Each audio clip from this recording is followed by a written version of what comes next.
seats to go around.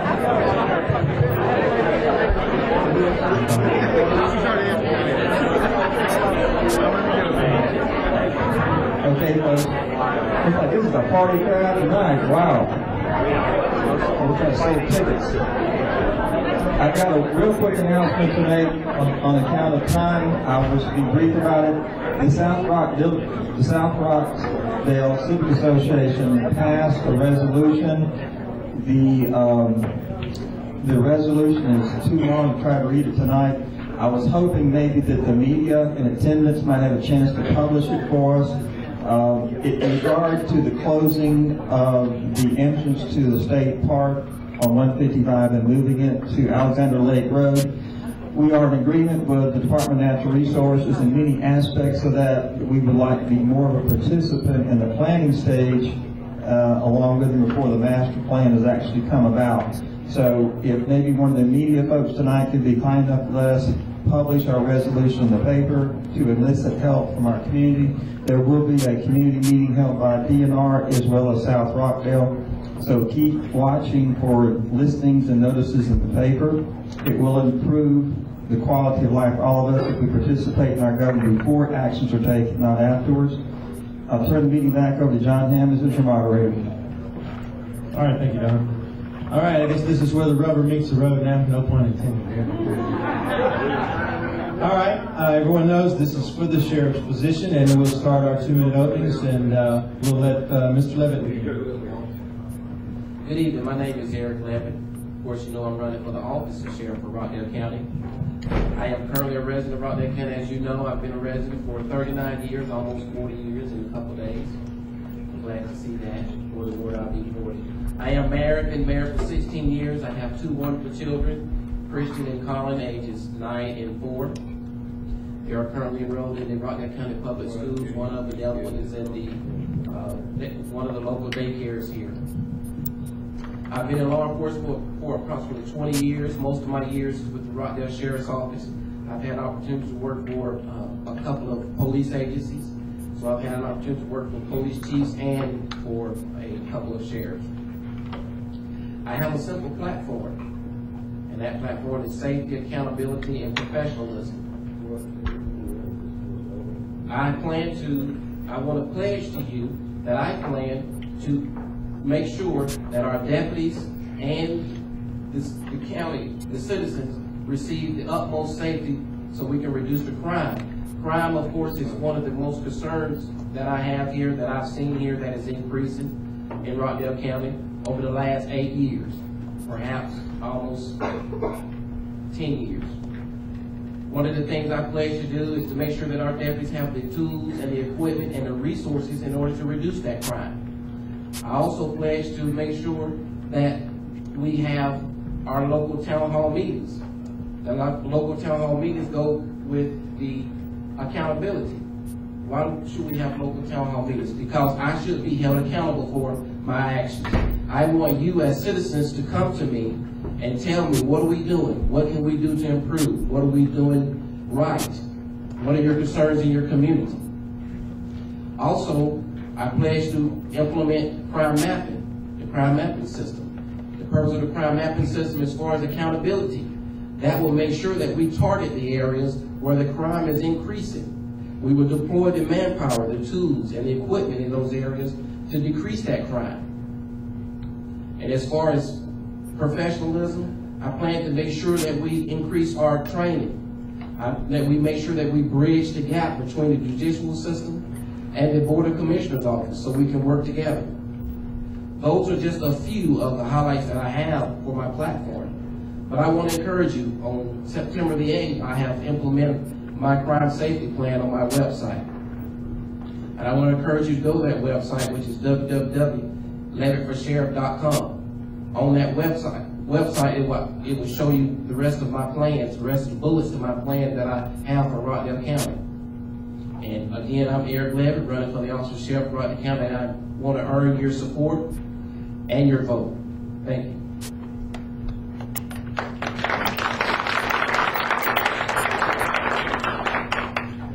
Go ahead, Jeff. Hi, I'm Jeff Wigington. I'm a sheriff now, and I have been for the last 16 years, and I know most of you, and very few faces I don't recognize. But I started with the sheriff's office when I was 17 years old as a radio operator, and I've been there ever since. So a total of 35 years, 16 as the sheriff. I met my wife Beth at the sheriff's office. We have 3 sons. One's a U.S. Marine, one is a state trooper, and one works for a construction company and eventually wants to be a fireman. This is my church. This is where I've been going since I was 1 year old, so I feel very comfortable here. And that was 52 years ago in my head. So I'm 53, and I can't retire yet. So some people think 35 years you ought to be retiring. I can't. I'm too young.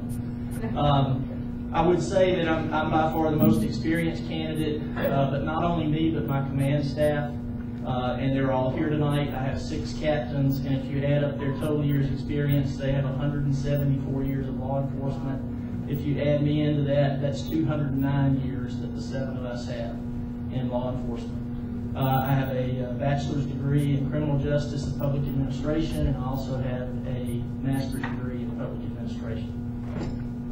As far as training and education goes, I think we're actually a leader in the community. Since I've taken office, we've sent our deputies to over 300,000 hours of training. And all you have to do is go to the Georgia Post website to get that. That's not my numbers, that's the Post website numbers. I think one thing, though, about being sheriff is we do have very good equipment.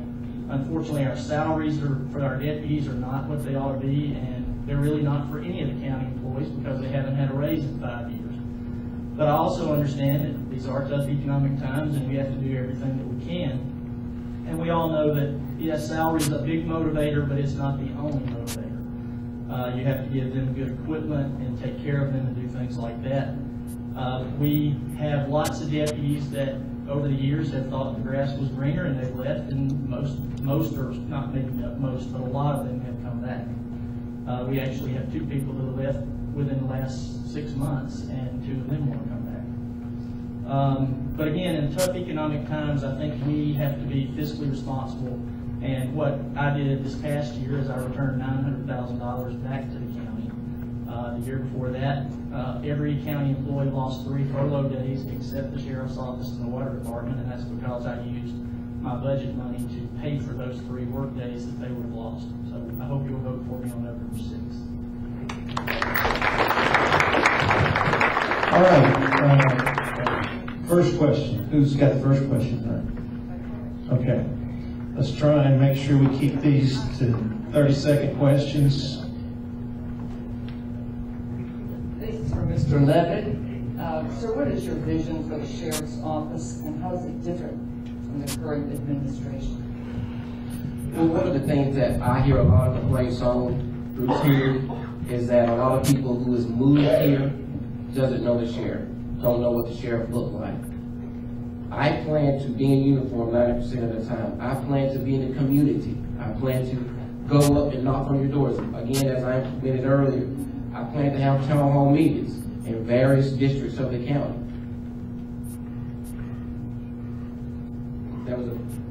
Did I miss the second part? Right, I wanted to know what's your difference.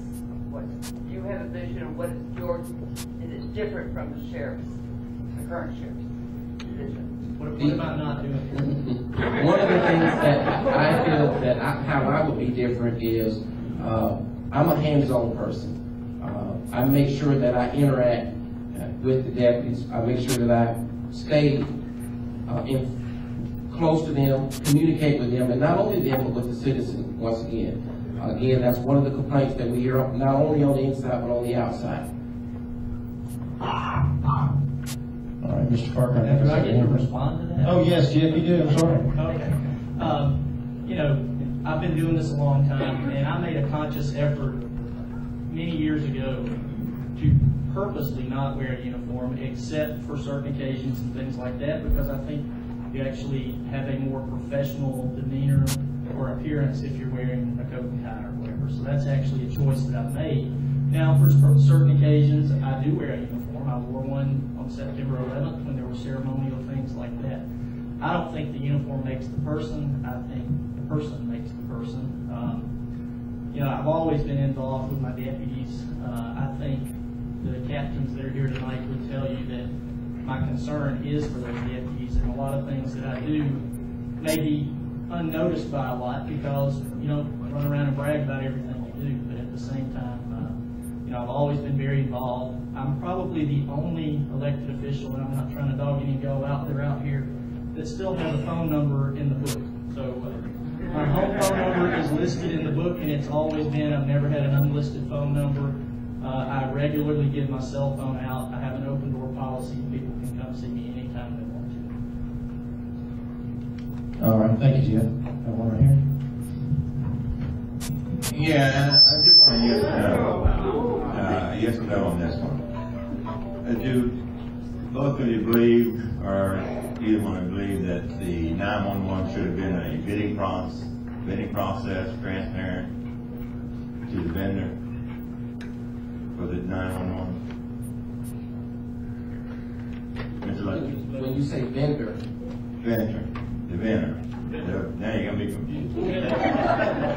For the company that got it, do you believe it should have been bidded out? yes. I have no problem with that. Unfortunately, I'm not in control of that. Okay, let me get, and I think most of this is Jeff, to you.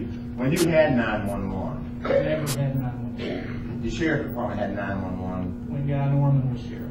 Huh? When Guy Norman was the sheriff, we had. Yeah, I got no. But do you know that the funds for 911, were they part of the sheriff budget? Never. Never.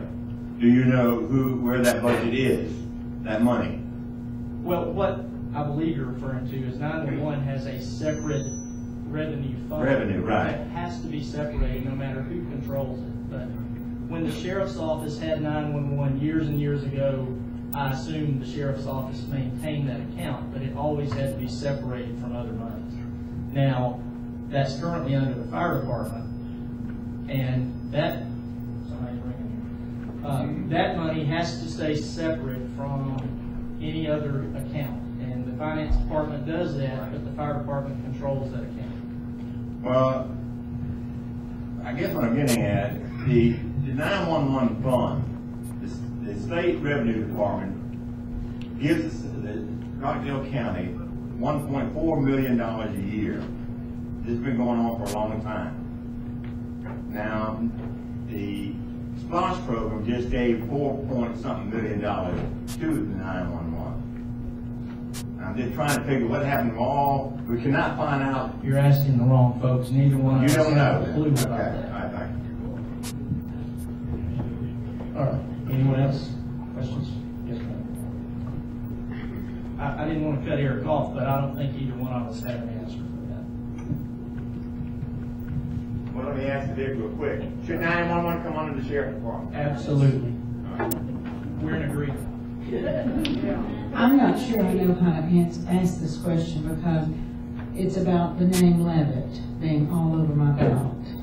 It's like the Levitt's running for everything, owns bail bond company, and and funeral home.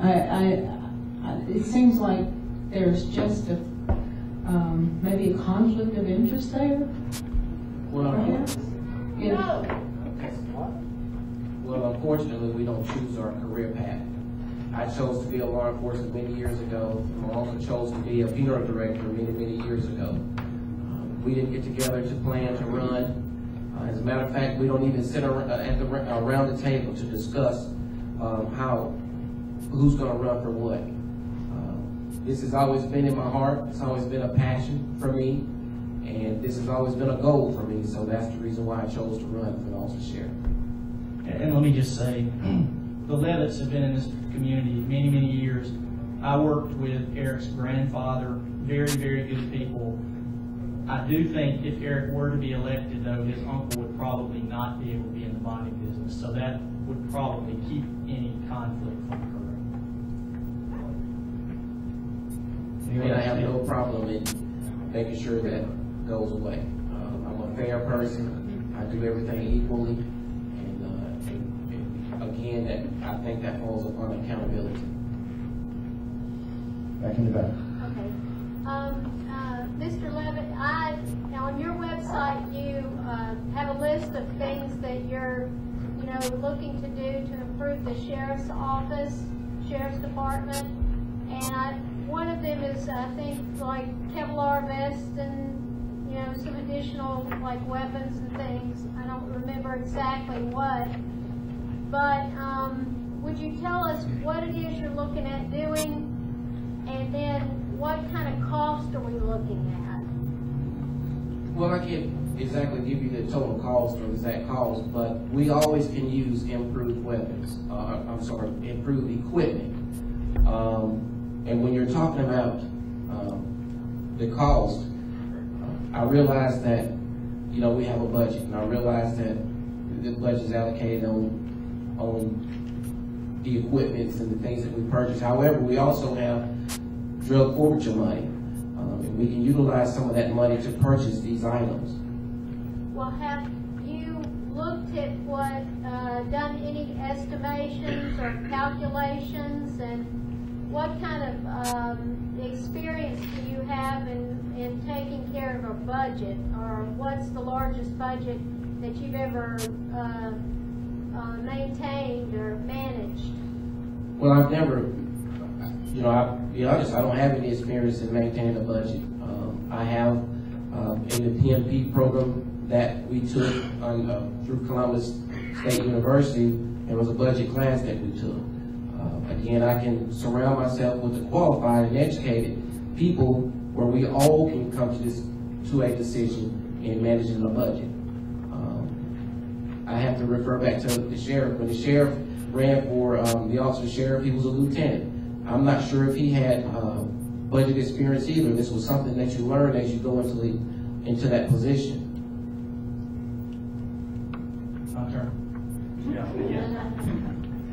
Eric's right. I was a lieutenant for 15 years before I ran for sheriff. But at that time, the budget was a lieutenant. For example, I was actually the uniform division commander as a lieutenant. So I did do part of that budget process. But, you know, I also have a college degree that has some financial accounting involved in that. I have looked at that. Many of the things that Eric's website says, such as replacing all the bullet-resistant vests, replacing all the handguns, things like that, we're already doing. A bullet-resistant vest has a 5-year shelf life. We replace 1/5 of ours every year. So therefore, you're not getting hit all at once. If you come in on day one and you replace all the vests, then 5 years from now, you've got a huge expense again. So it makes a lot more sense to buy 1/5 of those, and every 5 years you've rotated your stock. That's what we do now. There's some talk about handguns in there. We carry the Glock 40 caliber pistol. That's what 90% of all law enforcement agencies carry. I personally see no need in changing that. But there's a lot of things in there. I think one thing, for example, was Eric's going to start an SRT team, Special Response Team. Well, we already have a SWAT team. They're exactly the same thing. So we kind of did some numbers, and I think it's somewhere around a 22% increase in an $18 million budget if you add all of the different programs that the website covers. That was good. Let me respond to that. I'm not saying that we're going to increase the manpower for that. What I'm saying, and when I put that on my website, we currently have a task force, and he's right, we have a SWAT team. But if you can bond all of them together, you can have an SRT team that can handle handle the things that I've named on my website. So it's just a matter of us bringing them all together to become that one unit. I also mentioned about implementing the drug interdiction unit. Once again, they can also tag along with that same unit to receive the training to combat the things that I named on that website. And that's actually a difference. I don't want a drug interdiction unit because if you look at the history of drug interdiction units, they profile. And I don't want to be a part of profiling. Don has a question right here. Don, come to you. This is Mr. Levitt. Will you be choosing a chief deputy And have you picked someone for that position, and what cost that had to our budget? I have considered a chief deputy, and I have 3 people in mind. And I'm sorry, what was the second part of that question? What would the cost for a chief deputy? What would the cost for a chief deputy? Well, that's something, I think it'll be based upon that person's experience. Of course, you start with the salary that's the starting salary for that chief deputy, but I think it'll be based upon the experience and the training that that person possesses. And there are 3 people currently deputies in Rockdale County? Absolutely If you not. would please talk into the microphone. The 3 persons in consideration are members of the Rockdale County Sheriff's Department now. Absolutely not, and I've purposely done that. They will not be from Rockdale County? You say the chief deputy will not be from the Rockdale County force? No, You will pick from outside of Rockdale County? that's correct. Now, when I say I'm sorry. Go ahead. Now, when you say Rockdale County, I'm not talking about the county, but from the sheriff's office, they will not be from the sheriff's office. And I would just comment that, I personally do not intend to have a chief deputy. There is a position in the sheriff's office budget for one, and I have chosen not to fill that just because I want to be involved. I want to be a hands-on sheriff. I don't want somebody else running the department for me. Deputy Levitt, this is directed toward you. In reading in your website, you mentioned about the SRT team, you mentioned about drug enforcement, you mentioned about task force, and those type things. Now, in an article written in the Atlanta Journal-Constitution on August the 22nd by Rhonda Cook, those same things in almost exact words were mentioned about Victor Hill of Clayton County. If we elect you, are we electing another Victor Hill? No. Absolutely not. No. Okay. Because I'm very concerned about that because of what you talked about your chief deputy not coming from within the department. And what Mr. Hill did, or Sheriff Hill, Sheriff Hill did, in Clayton County, with coming in and terminating 27 employees right off the bat, are we as taxpayers going to face a situation like that in Rockdale County? I'm glad that you mentioned about termination. If anybody who knows me, they know that I'm a fair person. I do treat people equally. I know this is hard economic times for people, and I don't believe in firing anyone unless you committed violations of the policy that was so gross that you need to be fired, or you violated the law. I think people need their jobs, so I have no intentions in myself nor a chief deputy coming in and firing anyone. But there's a difference. I'm not Victor Hill, and I did not agree with what Victor Hill did, and I wasn't a supporter of him, and I'm not a supporter of him now.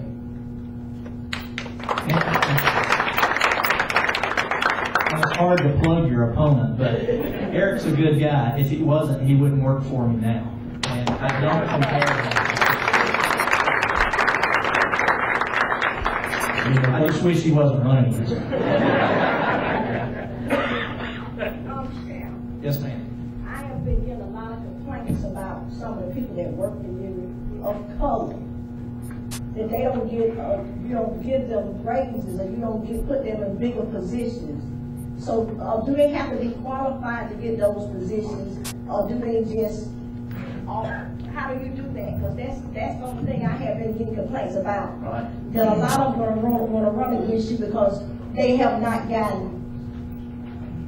We actually have, and I know in one of the previous debates tonight, there was talk about nepotism. We actually have a nepotism policy, and we have for many, many years. But we also have a promotional policy that I implemented right after I came in.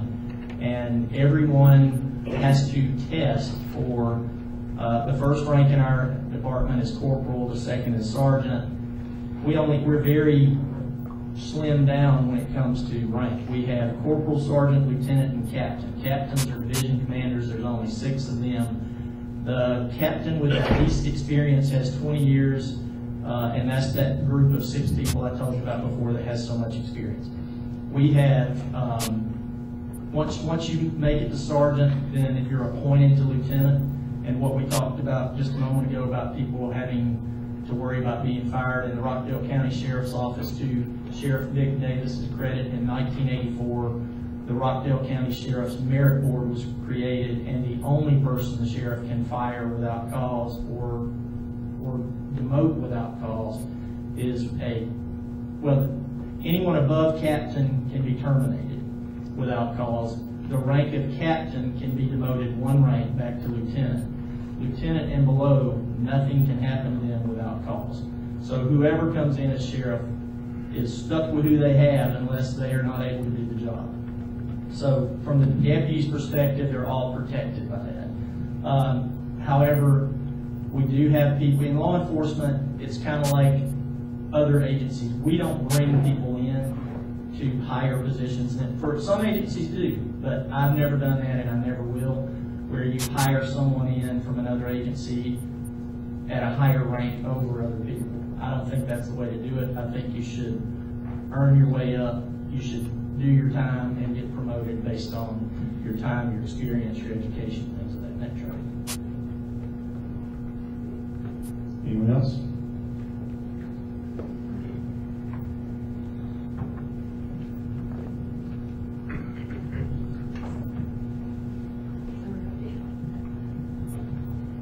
This question is for Sheriff Whittington. I have to drive around in Rockdale County quite a bit, and I'm very impressed with, I can never go anywhere without seeing sheriff vehicles out there. And it helps me feel very safe. But a concern that I've noticed is there seem to be, I'm not that familiar with vehicles, but just flashy kind of vehicles that I'm seeing. I've seen a Z car, and I think with the economic conditions as they are, how does this make sense? Next time you see that car, look on the trunk. It says this car was purchased by a drug dealer. We have two fancy cars. One is a Dodge Challenger that we bought with drug money. The other is a Nissan 350Z that the DEA actually seized from a drug dealer. And we converted that, took it, had it painted, and put blue lights on it. And I did that on purpose, and if you re-elect me, I'm going to use some of that money, and I'm going to buy another flashy car at some point. And the purpose of that is for them to take them to schools and let young people see this nice fancy car, and on the back of it, it basically says this car was bought by a drug dealer. So, I actually think that's a deterrent and something that is good, because it has several things. Young people see those cars and they think that's cool, and they think that deputy that's driving that car, that breaks the ice, and those kids talk to that deputy, and that's what a lot of it is about, is getting young people to not grow up disliking law enforcement, but being able to go talk to them, even if it's about their car. Thank you. Anybody else? Any more questions? Yes, sir. We may have a meeting part of the way. I don't do like a recess. Did you want to comment on that? I'm sorry. We have a comment. You know, I was thinking about your question. I've had that addressed to me several times, and people ask me that same question. And he's right. One of the cars that we do have is seized from a drug dealer. And one of the cars that we have is purchased by drug seizure money. But if you ask me what I would have done with it, it is a good idea to have those type of cars to send a message to the drug dealers. This is what we're going to do to your items that you're using drug money, drugs for, and it sends a message to the children. But we also have vehicles on the road that has almost 200,000 miles on it, and deputies needing vehicles that's going to get them from point A to point B.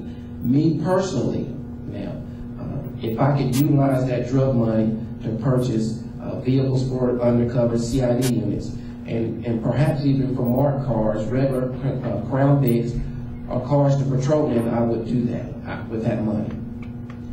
Every one of our undercover cars is a seized car. We have not bought a car and used it for undercover purposes. The car I drive, or the SUV I drive, has 160,000 miles on it. It's a 05 model, and most chiefs and sheriffs get a new car every year, but mine's 6 years old, 7 years old. And let me one more comment. And drug money or seized assets, the law is very clear, they cannot supplant the county budget. In other words, you can't use that money to pay for things that the county should be already buying.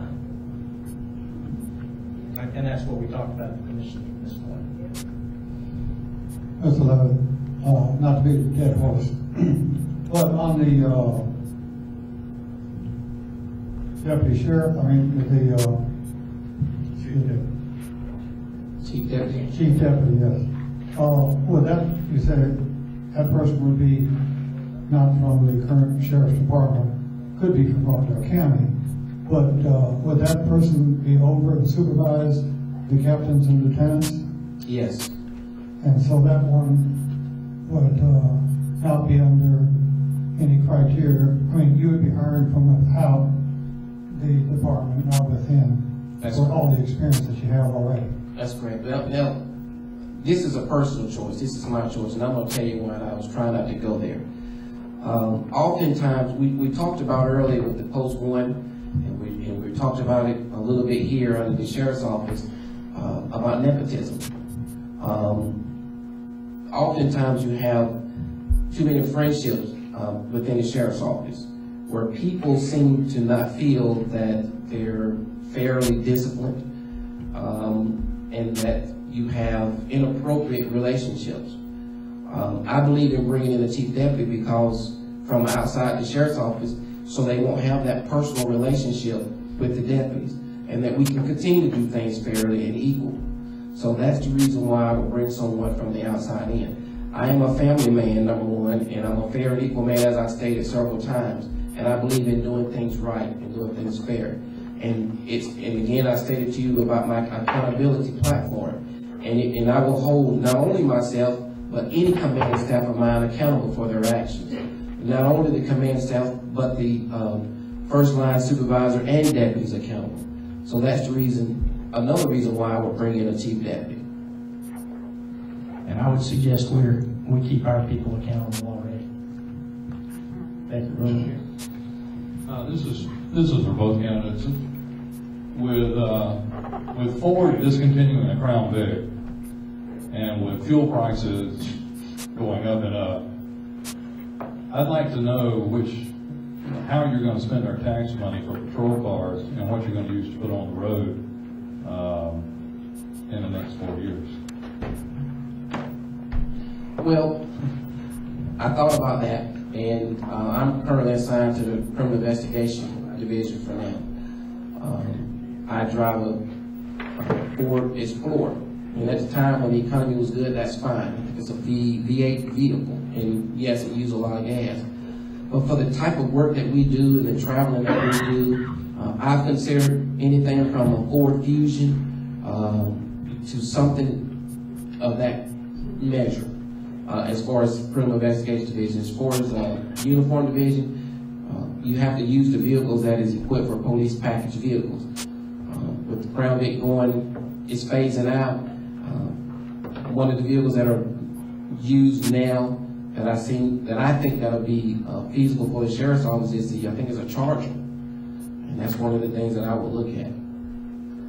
We actually just tested the Charger, the Chevrolet Caprice, the Ford Interceptor just in the last couple of weeks, just to see how they compare, because I'm actually mad at Ford because they discontinued the Crown Vic because it was probably the safest police car or sheriff's car out there.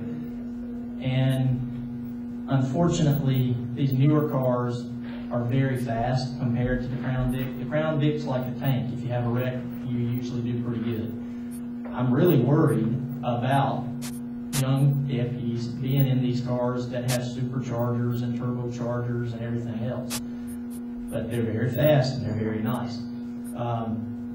The thing about the Ford Explorers, like Eric's talking about, the reason that I chose to buy something other than a traditional Crown Victoria for CID is because sometimes even though they're technically not in an undercover capacity, they don't need, if they drive up in a Crown Vic with antennas all over, everybody knows who they are.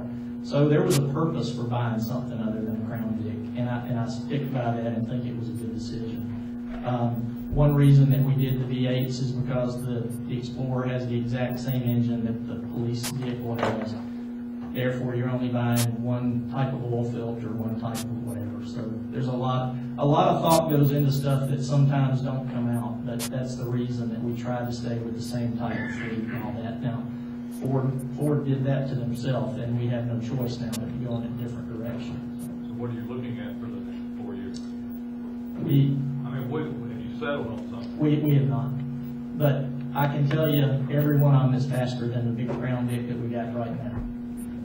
And I would say, please put this in the papers or whatever. I will not put my people in Fusions because they're going to all walk out tomorrow if they think they're going to start driving Ford Fusions as police vehicles. Don't put them in smart cars.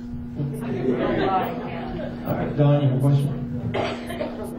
I have a question in regard to traffic. This is a serious note. It's not a laughable moment. I have said at the Board of Commissioners that I'm concerned about this, and I hate to make the statement tonight, but on Grenade Road at Heritage High School, as you go toward the winter months now, the dark mornings, the rainy dark mornings, the foggy windshields, the students that are walking to school from Sugar Hill, Cherry Hill, wherever that is, coming down Grenade Road, they're not seeing. The grass is high, the grass is wet, and the students are walking in the street. Don't blame them a bit, I'd be there too. The students assume the cars are going to move over, but the cars see somebody coming, they don't see them, so they hug the shoulder closer. We are going to have a calamity on Grenade Road. That's one thing. We need a sidewalk. We need a sidewalk. Need a sidewalk. But in lieu of that, in this time during the day, when students get out of school in the afternoon from 2:45 to about 3:15, Grenade Road is locked down. Traffic cannot traverse from 138 down Grenade Road to Smyrna Road. People are having to go across the Belleville lines to get around it. So we're going to have a calamity there as well because people are pulling out of Lockenberg, they're pulling out of Heritage Heights, and they're not seeing the oncoming traffic because those people are hitting the gas real fast to come out of that traffic line trying to get from 138 to Smyrna Road. You're going to have a calamity. I would like to see you guys answer the question, what are you going to do about that traffic issue, both in the mornings until the Board of Commissioners gets the sidewalk out there, or somebody does, to help protect those students. We got a problem. Want me to go first? You're the sheriff for now. All right. You gotta work on that, I'm sure soon. Well, I mean, unfortunately, there's not enough deputies to go around, so we can't have someone there every single morning. That would probably, even if you had a deputy at one particular point every morning, it wouldn't fix the problem. So, I mean, just by as much enforcement as we can possibly put out there and working with the Department of Transportation to, eventually probably widen Grenade Road with sidewalks and maybe even sidewalks down 138. But those are all engineering problems that we really can't address. But just increased enforcement as much as we can and hope nothing bad happens. You did a good job on 138.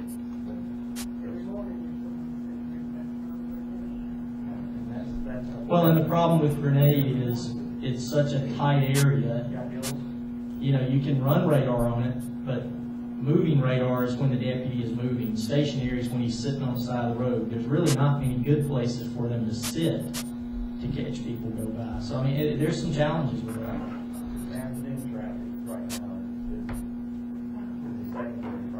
Well, and fortunately, the afternoon's better because of visibility, if nothing else, and probably a little less traffic.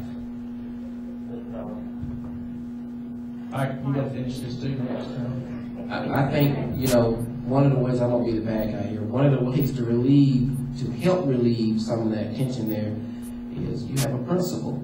And if that's a concern for you, then it most certainly should be a concern for the principal, because if you're saying that he should see it and he should work with the school resource office work with the school crossing guard.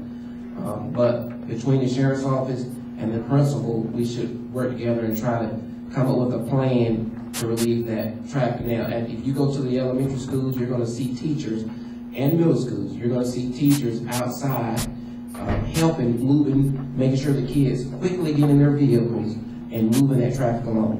And when you have high schoolers, they like to talk, they like to hold up traffic, they don't have any, a lot of them don't have a lot of respect for people that's behind you. And so you're gonna have to get the adults out there to push them along. This is the problem. It is the adults picking up students that have blocked the highway all the way up to 138. It is the parents that are blocking the highway.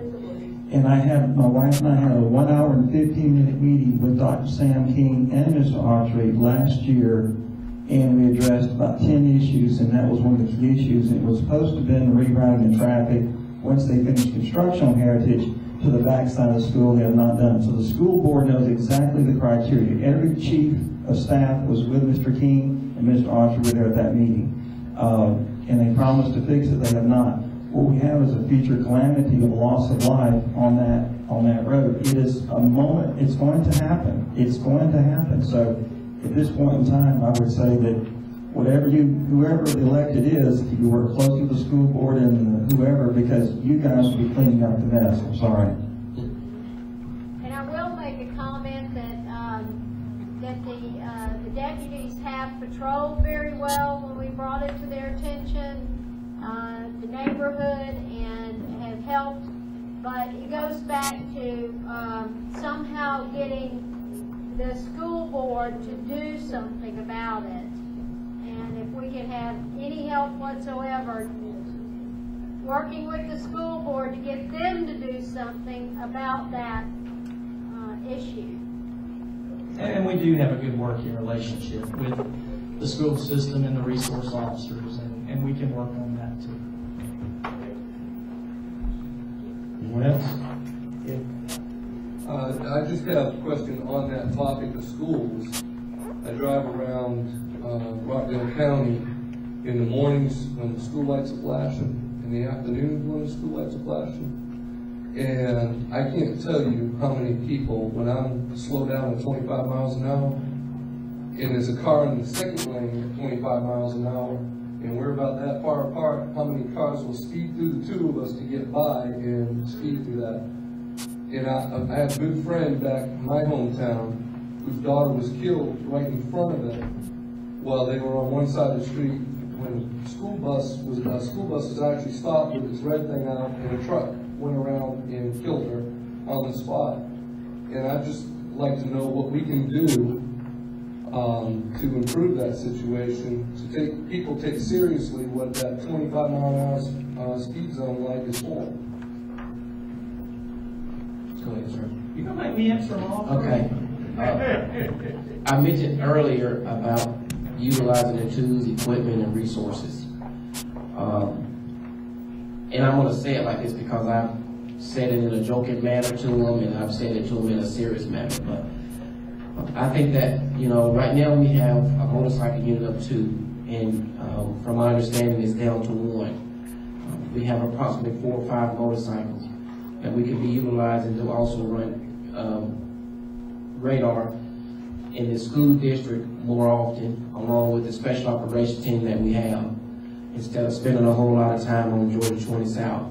And the reason I mention that is because I hear a lot of complaints on that, and people always ask me, why do your cars always spending a lot of time on Georgia 20 South? So first of all, they're not my cars. And but I can't answer that. I said, or you work there. I'm not over them though.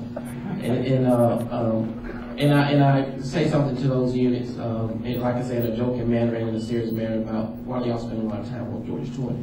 So again, you have to utilize the tools and resources and equipment necessary in order to tackle the traffic in those school zones. We actually have quite a bit of equipment.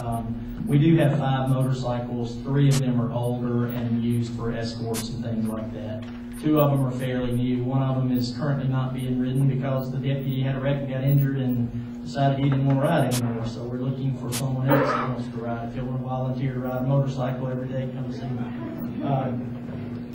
But we do have radar trailers that we put in speed zones or in school zones and things like that. I know you've heard mention speed humps. You really can't do that on a thoroughfare. It can only be used on a street that is not considered a thoroughfare. The one thing that I would tell people is, that you may or may not be aware of, is anytime we use radar or a speed detection device, we have to give you 10 miles per hour. The exception to that is in a school zone. In a school zone, if it says it's 25 miles an hour, you can get a ticket for going 26 miles an hour. Now, you're probably not going to get one for 1 mile over, but you could get one for 5 miles over versus giving you 10 or 11 or 12 miles an hour over. The other thing I would tell you, just for education, is the cities and counties are restricted by radar laws, and we have to give that 10 miles an hour except in school zone. The State Patrol is not bound by that, and they can give you a ticket for 1 mile over anywhere they want to. They can run radar in places that we can't legally run radar. They can hide behind trees and bushes because they don't profit from any money that's made, so therefore they're exempt from all the radar laws. So and this happens sometimes, we might have a subdivision or a school zone that we just can't run radar in at a particular place because we don't meet the criteria to be legally there to run radar. And we can call a state trooper and they can come do it for us, and we can write the tickets for them, and they run the radar and exit people. So there are things that we can do to address those problems. And I have an in with the State Patrol, my son's one. A motorcycle trooper, I might add. Anyone else? If not, I've got the last question. Let's go on.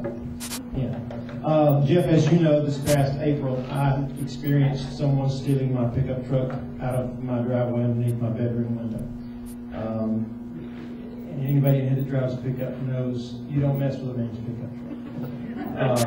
But, however, I wanted to know, do we have or can we implement some sort of a system to set up vehicles intentionally to catch criminals stealing vehicles? Because vehicle theft seems to be a big business nowadays.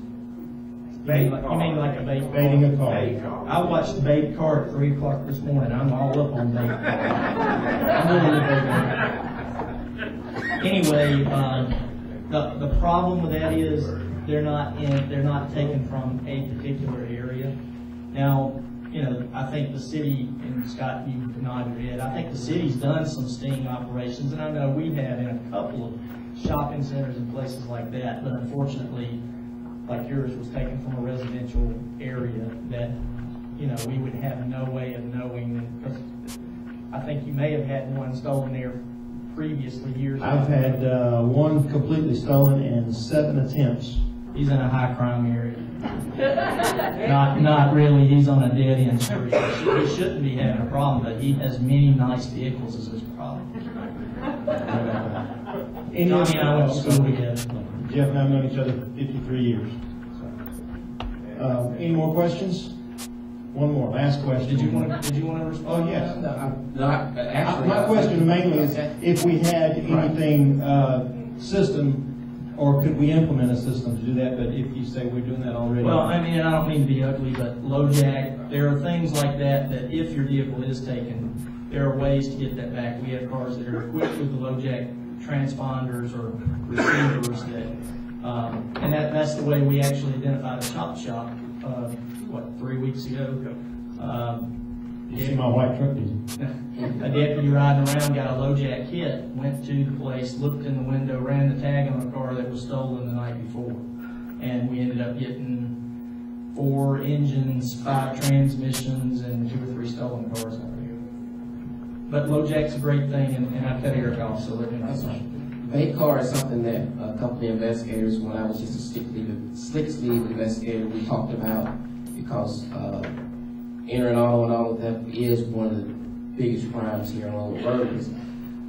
I think back then there was some talk about a law where we probably couldn't do that. But being the size of our county, I don't know how effective that would be. But it's certainly an idea that we can look into and try. It's worth a try. One more comment on that. Dealing with some of the technology we have, and a lot of agencies do now, a tag reader car. And if you may have seen it going around and you see the car and you think, what is all that junk on the trunk? but it has 3 different cameras mounted on the trunk of the car, and as it rides through a subdivision or just, I mean, you may see him parked out here in the middle of the street or on Georgia 20 South. The deputy's just sitting there, and you're thinking, he ought to be out doing something. He's running every single tag that goes past him. It runs, if cars go in both directions, if he drives through a shopping center, it runs every tag parked in the parking lot. And it doesn't run the tag to say, oh, this car belongs to Jeff Wigington. It runs the tag to just see if it's stolen or not. So we do have a tag reader car, and it's utilized every single day. Does it ask if the owner of that car's got a warrant on It can, and a lot of them, I mean, if we have the information to cross-reference the vehicle to the person, yes, it will. And we've made a lot of arrests that way. it? Last question. Okay, both of y'all I've grown up with. Y'all know I'm in the middle. What can you tell me to get my vote? I think we should let that be our 2-minute closing statement. Go ahead, Jeff. You want me to go first? All right. The difference is, not the difference. I think Eric's a good guy. If he wasn't, he wouldn't be working for me. Hopefully, I'm a good guy. So it's really not about who's the better guy. It's about who's the most experienced person. I've already told you I've been here my entire working career, 35 years. I've been a sheriff for 16. The Rockdale Sheriff's Office is in charge of emergency management. We're a part of the Metro Atlanta area. I was the chairman 2 terms, the vice chair, and I just currently rolled off of that for the Area 7 All Hazards Council. After 9/11, the governor created the Governor's Homeland Security Task Force.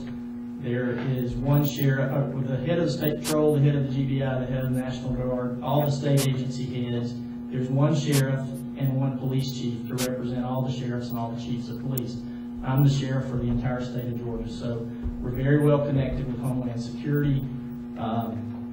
You know, unfortunately, in a job like this, it takes time to get to those positions, so the new guy starting out has to start all over.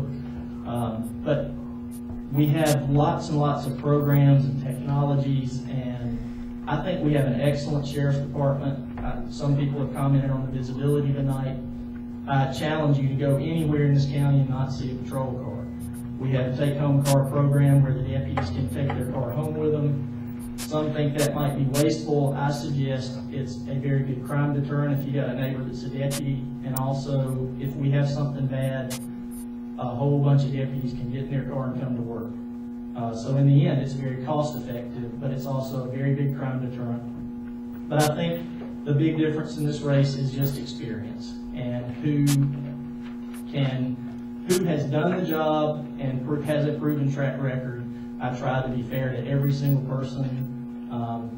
You know, sometimes I do have to fire people or make decisions that some people don't like, but I can assure you I give that a lot of thought, and I get no pleasure out of doing that. So it all comes down to experience, in my opinion, and I hope I can count on your vote. And I'm too young to retire, and I'd like to stick around a little longer. My answer is just simple: you know me.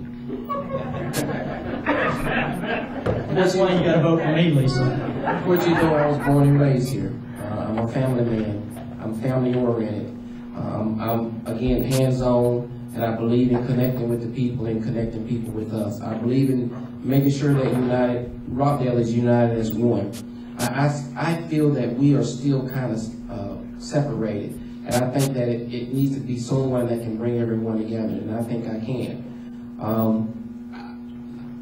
As far as experience, I have experience too. Do I have as much experience as Sheriff Wiggins? Absolutely not. He's been with the county for 35 years. He's been a sheriff for 16 years. He's gained a lot of experience. You know, we grow with experience, and we learn we get experience by learning. And I will continue to learn and continue to gain that experience, just as he did.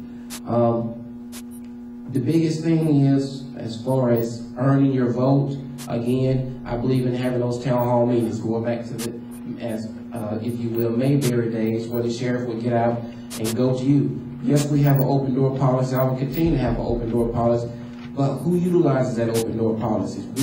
I need to come to you. I need to have these town hall meetings such as this, and for you to tell me your concerns, and you to tell me what we're doing right. That's called connecting. That's called communicating with the citizens. And I believe that I can bring that, being that the county has changed over the last 8 years. And we need someone that can show their face and someone that can, again, connect with the people. And I hope that I can earn your support and your vote along with everyone else.